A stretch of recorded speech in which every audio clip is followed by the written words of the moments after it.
ओम नमो भगवते वासुदेवाय.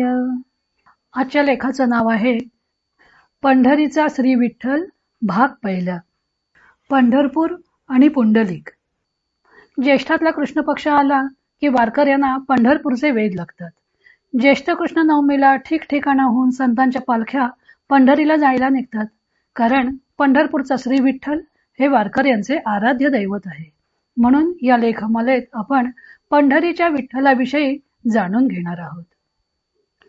वारकरी संप्रदायाचे आराध्य दैवत म्हणजे पंढरपूरचा श्री विठ्ठल. वारकरी संप्रदाय म्हणजे महाराष्ट्र संतांचा भागवत धर्म. गीता व भागवत यांच्या आधारे महाराष्ट्रातील संतांनी वारकरी संप्रदायाच्या रूपाने भागवत धर्माचे मंदिर उभे केले व भक्तीच्या प्रांगणात समतेच्या तत्वावर वैष्णवांची मांदियाळी मिळवली. ज्ञानदेवाने या मंदिराची पायाभरणी केली व तुकोबाने या मंदिरावर कळस चढवला. या भागवत धर्माचं वर्णन करताना संत कवयित्री बहिणाबाई म्हणतात, संत कृपा झाली इमारत फळा आली, ज्ञानदेवे रचिला पाया, उभारिले देवालया. नामा तयाचा किंकर, तेणे केला हा विस्तार, जनार्दन एकनाथ, स्तंभ दिला भागवत, तुका झालासे कळस, भजन करा सावकाश. परंपरेच्या वारशाला कुठल्याही प्रकारे धक्का न लावता समाजातील परस्पर विरोधी व विपरीत मनोवृत्तींना भक्तीसारख्या उदात्त व प्रवाहित भावधारेत लोटून त्यांचे उदात्तीकरण या संप्रदायानं केलं आहे. परंपरेचा धागा अतूट ठेवून परिस्थितीला या संप्रदायाने अनुकूल वळण दिले. त्यामुळं या संप्रदायाने जनमानसातील आपली पकड दृढ ठेवली आहे. त्याचे श्रेय ज्ञानदेव, नामदेव, एकनाथ व तुकाराम यांना आहे.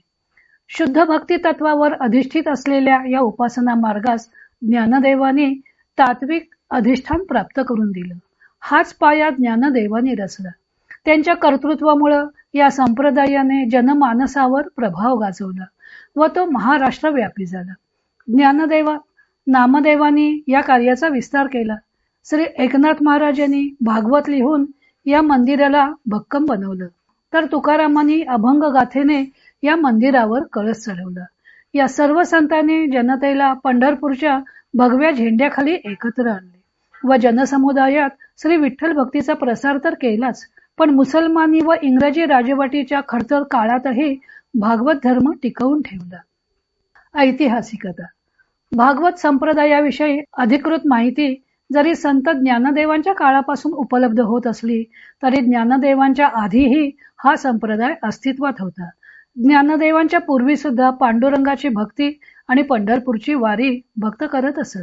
ज्ञानदेवांच्या काळातच पंढरपूरची वारी करण्याची पद्धत होती. ज्ञानदेवांचे समकालीन नामदेव यांनी अभंगामध्ये ज्ञानेश्वर चरित्र गायलं आहे. ज्ञानदेवांचे वडील विठ्ठलपंत व आई रुक्मिणी यांचा विवाह झाल्यावर ते दोघे पंढरपूरला पांडुरंगाच्या दर्शनास गेल्याचे वर्णन त्यांनी केले आहे. कुळदेव स्मरण म्हणती सावधान, उभयतांचे मन पांडुरंगी, झाले पाणीग्रहण विधीसी अर्पण, वंदिले चरण सिदोपंती, पांडुरंग क्षेत्रा मिळालीसे यात्रा, आले पंढरपुरा भक्तराज, गरुड टके पताका मृदुंग वाजती, वैष्णव गरजती जय जयकारे, गरुड पारी उभे दाटी वैष्णवांची, उपमा वैकुंठीची परीये. राऊळा भीतरी प्रवेशली दोघे, देखी येले उभे पांडुरंग, काया वाचा मनी पारुषले नयनी, मस्तक चरणी ठेवी येले, विठ्ठलासी ध्यान रामकृष्ण माळा, हृदयी जिव्हाळा श्री मूर्तिराया. असं नामदेव म्हणतात. पुढं चरित्र वर्णनात नामदेव म्हणतात, पंढरीची वारी आषाढी कार्तिकी, विठ्ठल एकाएकी सुखरूप.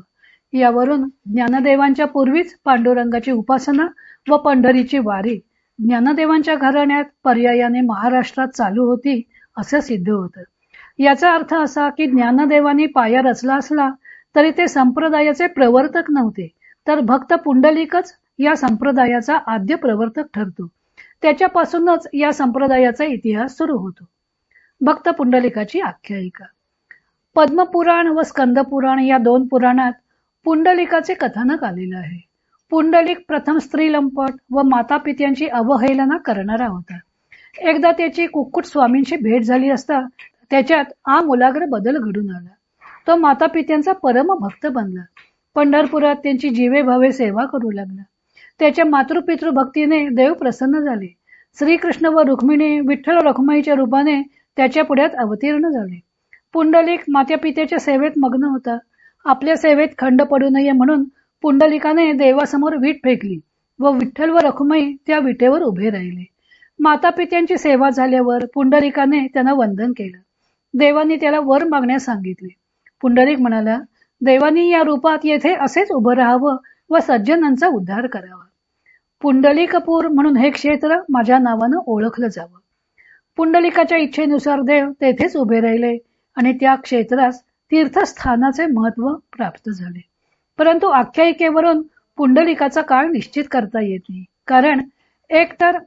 कारण एकतर पुराणांचा काळ अनिश्चित आहे आणि दुसरी गोष्ट म्हणजे नंतरच्या काळातही त्यात अनेक कथानकांचा समावेश झालेला आढळतो. त्यामुळं अशा कथानकांवरून इतिहास अस्पष्टसा कळून येत असला तरी कालनिर्णयाकरता अशा कथांचा उपयोग होत नाही. ऐतिहासिक पुरावे.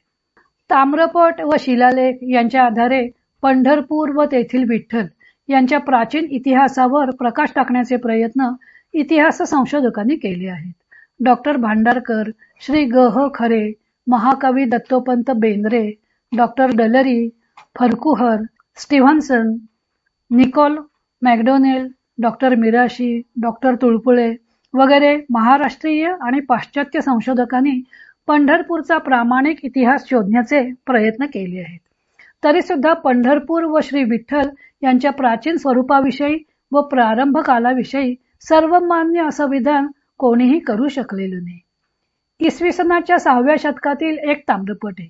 त्यात राष्ट्रकूट अविधेय याने एका ब्राह्मणाला पांडुरंगपल्ली नावाचं गाव दिल्याचा उल्लेख आहे. हे पूर्व राष्ट्रकूट कृष्णाकाठच्या प्रदेशाचे राजे होते. सध्याचा माणदेश त्यांच्या ताब्यात होता. हे दान शंभू नावाच्या भार्गव गोत्री सामवेदी ब्राह्मणास अग्निहोत्र चालवण्यासाठी दिलं होतं. याच राष्ट्रकूटांपैकी अभिमन्यू नावाच्या राजाने जटाभार बैराग्यास पेठ पांगारक येथील दक्षिण शिवाच्या पूजेकरता एक गाव दिलेलं आहे. यावरून राष्ट्रकूट हे शैव होते. शुभ्रवर्णीय रुद्रशिवाचे नाव पांडुरंग असं आहे. पांडुरंगाचे गाव ते पांडुरंगपूर म्हणजेच पंढरपूर. यावरून हे पूर्वी शैव क्षेत्र असावं असं डॉक्टर भांडारकर म्हणतात. यावरून इसवी सनाच्या 6व्या शतकातच पांडुरंग व पंढरपूरची प्रसिद्धी होती असा निष्कर्ष काढला जातो. परंतु डॉक्टर डलरींनी या ताम्रपटाचं वाचन चुकीचं ठरवलेलं आहे. आद्य शंकराचार्य इसवी सनाच्या 8व्या शतकात होऊन गेले. त्यांच्या नावावर पांडुरंग स्तोत्र आहे. महायोगपीठे तटे भीमरथ्याम वरम पुंडरीकाय दातुम मुनींद्रै. या अष्टकात पांडुरंग व पुंडलिकाचा स्पष्ट उल्लेख आहे. त्यामुळं शंकराचार्यांच्या काळात पुंडलिकाची प्रसिद्धी होती असा निष्कर्ष काढला जातो. परंतु हे स्तोत्र शंकराचार्यांचं आहे की नाही याविषयी सुद्धा विद्वानांच्या मध्ये मतभेद आहेत. पंढरपूरच्या विठ्ठल मंदिरातील सोळखांबी मंडपाच्या पूर्वद्वारासमोरील तुळईवर खोदलेला शक 1159 म्हणजेच इसवी सन 1238 मधला एक शिलालेख आहे. भीमरथी नदी तीर सन्निविष्ट पंडरंगे नामानम महाग्रामम अधिवसते पुंडरक मुनी मन कुमुद विकास सुधाकराय भगवते विठ्ठल देवाय हिरिय गज संज्ञक महाग्रहारम वगैरे वगैरे असं तिथं म्हटलेलं आहे.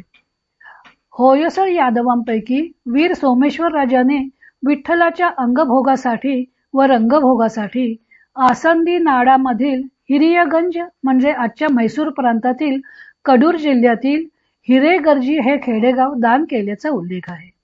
त्या अर्थी होयसळांपैकी अत्यंत पराक्रमी राजा विष्णुवर्धन अथवा विहिदेव इसवी सन 1117 ते 1137 याने विठ्ठलाचे देऊळ सोमेश्वरापूर्वीच बांधले असावे असा निष्कर्ष काढता येतो. ज्ञानदेवांचा जन्म इसवी सन 1276 मध्ये झाला. त्या अर्थी ज्ञानेश्वरांच्या आधी 50 वर्षे पुंडलिकाची चांगलीच प्रसिद्धी होती. हे शिलालेखातील पुंडरीक मुनी या शब्दावरून सिद्ध होते. पंढरपूर येथे इसवी सन 1273 मध्ये कोरलेला 84चा शिलालेख आहे. त्यात विठ्ठलाच्या पूजे अर्चेसाठी देणग्या देणाऱ्यांची नावे कोरलेली आहेत. देणग्या देणाऱ्यांमध्ये कर्नाटक, तेलंगण, महाराष्ट्र व वराड या सर्व प्रदेशातील लोक आहेत. यावरून ज्ञानदेव, नामदेव यांच्या पूर्वीच विठ्ठल संप्रदाय रूढ झालेला होता व विठ्ठल भक्ती करणाऱ्या मराठी, कानडी, तेलुगू प्रदेशातील भक्तांचे पंढरपूर हे मोठे केंद्र बनलं होतं हे सिद्ध होतं. शके 1111 म्हणजे इसवी सन 1189 मधील एक शिलालेख उपलब्ध झाला असला तरी त्याचं वाचन संदिग्ध आहे.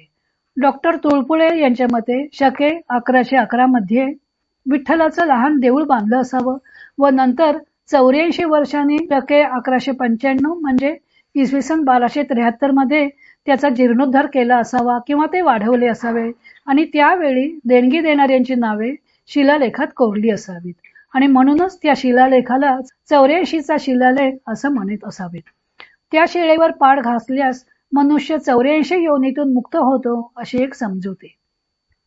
आळंदीला शके 1131 म्हणजेच इसवी सन 1209 मध्ये होऊन गेलेल्या कृष्णस्वामींच्या समाधीवर विठ्ठल रखुमाईच्या मूर्ती आहेत. मुंबईजवळ जोगेश्वरी येथे घारापुरीच्या गुहेत विठ्ठलाच्या भग्न मूर्ती आढळतात. यावरून विठ्ठल संप्रदायाचे प्राचीनत्व लक्षात येते. श्री राजवाडे पुंडलिकाचा काळ इसवी सन 1050 मानतात. ज्ञानदेवांना सुद्धा पंढरपूर हे प्राचीन तीर्थक्षेत्र असल्याची जाणीव होती हे त्यांच्या अभंगावरून दिसून येते. हे नव्हे आजी काळाचे युगा 28चे आडवा हे भीमा तारावया देह आत्मा पैथडीये परमात्मा मध्ये राहिला पुंडलिकू असं त्यांनी म्हटलेलं आहे. युगे 28 विटेवरी उभा असं नामदेव पांडुरंगाच्या आरतीत म्हणतात. याचा अर्थ ज्ञानदेव नामदेव काळातच पंढरपूर हे प्राचीन तीर्थक्षेत्र बनलं होतं. त्या काळातच पुंडलिकाचे महात्म्य वाढलेले होते असं दिसून येतं. प्रल्हादाकरता जसा नरसिंहाचा अवतार झाला तसा भक्त पुंडलिकासाठी पांडुरंगाचा अवतार झाला अशी वारकरी संप्रदायाची श्रद्धा आहे. ज्ञानदेव, नामदेव, निवृत्तीनाथ, तुकाराम इत्यादी संत एकमुखाने हेच सांगतात. निवृत्तीनाथ म्हणतात, पुंडलिकाचे भाग्य वर्णावया अमरी नाही चराचरी ऐसा कोणी. विष्णू सहित शिव आणिला पंढरी केले भीमातीरी पेखणे जे. निवृत्ती सांगे मातू विठ्ठल उच्चार वैकुंठ उतरे एक्या नामे. तर संत ज्ञानदेव म्हणतात, नेनो विठो मार्ग चुकले उघडे पंढरपुरा आले भक्ते पुंडलिके देखिले उभे केले विटेवरी. संत नामदेवांनी तर अनेक ठिकाणी पुंडलिकाचा उल्लेख केलेला आहे. तया पुंडलिकासाठी येऊनी उभे वाळवंटी ते हे पुंडलिके चोहटा उभे केले भावे भुलविले पंढरीये. वेदा अगोचर तया सहस्रमुखा ते झाले पुंडलिका लोभापार. पुंडलिका प्रती भावा ओळले वोरसे नेनो काय कैसे प्रेमत्याचे. आवडे ते जीवा ते पंढरी ये उभे पुंडलिक लोभे राहविले. पुंडलिक भाव पाहू आला देव प्रसन्न झाले सर्व पुंडलिका. तर श्री संत तुकाराम म्हणतात, उदार चक्रवर्ती वैकुंठीचा भूपती पुंडलिकाची या प्रीती विटे उभा राहिला. वैकुंठीचा देव आणिला भूतळा धन्य तो आगळा पुंडलिक. विठ्ठलाचा जय जयकार सुद्धा भक्त लोक पुंडलिक वरदा हरी विठ्ठल अशा शब्दात करतात. पुंडलिकाला वर देणारा विठ्ठल असं नातं दृढ झालेलं आहे. या पुंडलिकाची ख्याती व महात्म्य एवढं आहे की पुंडलिकाचे दर्शन घेतल्याशिवाय विठ्ठलाचं दर्शन घेणं वारकरी लोकांना रुचत नाही. संत हे परमार्थ मार्गातील वाटाडे असतात. पुंडलिक सर्व संतांचा वाटाडा झाला होता. त्यामुळे वारकरी संप्रदायात पुंडलिकाला एक आगळेच महत्त्व प्राप्त झालं आहे. विठ्ठलाच्या भक्तीने भारावलेल्या संतांना पुंडलिकाने विठ्ठलाला विटेवर तिष्ठत उभे ठेवलेले पाहून दुःख होतं. संत तुकाराम महाराज म्हणतात, कारे मातलासी उभे केले विठ्ठलासी ऐसा कैसा तुरे धीट मागे भिरकाविली विट. युगे झाली 28 अजून न म्हणे बैस भाव देखोनी निकट देवे सोडिले वैकुंठ. तुका म्हणे पुंडलिका तुझी भक्त बळीया नेका. अशा प्रकारे पुंडलिकाचं वर्णन सर्वच संतांनी केलं आहे.